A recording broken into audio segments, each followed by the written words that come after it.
Hi guys! Ayan, nag-ready ako kasi mag-workout tayo!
So, ayan guys, kakatapos lang natin mag-workout at magluluto tayo. Maglalagay tayo ng olive oil at siyempre itlog.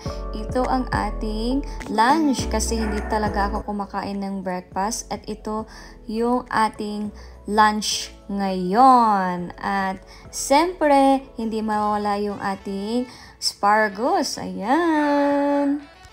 At ngayon, gagawa tayo ng milkshake. Madami akong nilalagay sa milkshake ko. Ito ang lagi kong iniinom araw-araw. Mag-milkshake talaga ako guys kasi maganda talaga pag may protein. Ayan, panoorin niyo lang po ang aking milkshake. Ayan, nagsasayaw-sayaw pa ako. Ano ba yan? So, ayan, tapos na tayo magluto at ipapakita ko sa inyo ang aking lunch. Tara, samahan niyo ako kumain. So, ayan, kakain tayo. At nakalimutan ko pala na meron pala akong quinoa. So, ayan, hindi pa ako kumakain ng rice. Pero ang rice ko po ay quinoa. Bye, everyone! I love you! Thank you for watching my video!